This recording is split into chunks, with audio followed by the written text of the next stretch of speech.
Hi, I'm Ann Houtman. I'm a biology professor at Cal State Fullerton, and I teach a class for our new teaching associates.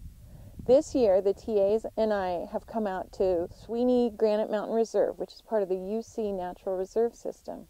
We're here to create a podcast with advice for first-time teachers. My first class was, the first couple minutes I was very nervous. It was nerve-wracking. I did not know what to expect. But, 10 minutes into the class, I said, okay, this is fine. They're kids. I can handle this. I was a little nervous.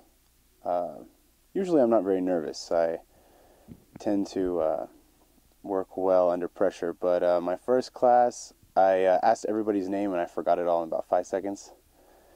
And after that, I kind of blanked on what I was giving a lecture on. I think the best advice would be to organize your thoughts. Maybe put down a little schedule on the board so you know what you're doing. Because those eyes just staring at you like, what's going to happen next? It's kind of scary at first. So my first class was really nerve-wracking. It was in the middle of it was brand new in the morning, and I'd never taught before, and I was lucky that I had Aisha there with me. She came with me, and I stayed for her first class as well. But I was really nervous, and then I said some stupid things like that bears were herbivores, and my students were like, what? No, they're not. And I was like, yeah, you're right, they're not. And then later I talked to one of my friends, and she's like, yeah, you should have said something like, yeah, I was just making sure you were on the same page as me. And I was like, yeah, maybe next time I'll say something like that instead of something stupid like, yeah, you're right. So yeah, it was pretty nerve-wracking, but after a while you start to get to know them, and they kind of laugh with you, and it's okay. Well, my first class was pretty interesting. I was really nervous, and I never really had been nervous before, but when everyone's kind of staring at you like this, while you're talking, and you had a set plan, but you didn't write it down on the board or on a piece of paper, and then, you look at the clock and you're done, and it's only been 10 minutes, and you're like, well, I guess you guys can go. And then, yeah, really, next time I do the first class, I'm really going to have to pace myself.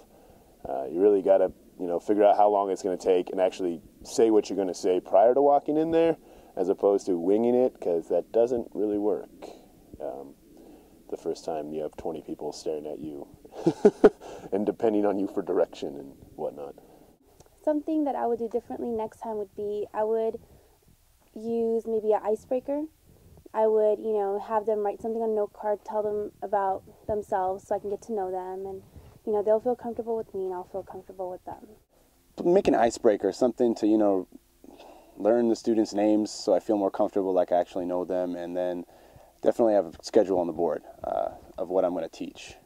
And, not be so hard on myself like I have to prove something to them on the first class. Just, do my thing. It's the first class. Let them know what's going to happen and take it easy. So if it's your first time teaching, what I suggest doing is having someone come with you, or at least be there for at least part of the time, so that you're a little more comfortable in the surroundings, because all the faces you see are going to be new, and so it's going to be a little nerve-wracking. But just go with the flow. I mean, if you say something stupid, it's fine. No one's really going to care, so they at least know you're human and you make mistakes, so it's okay.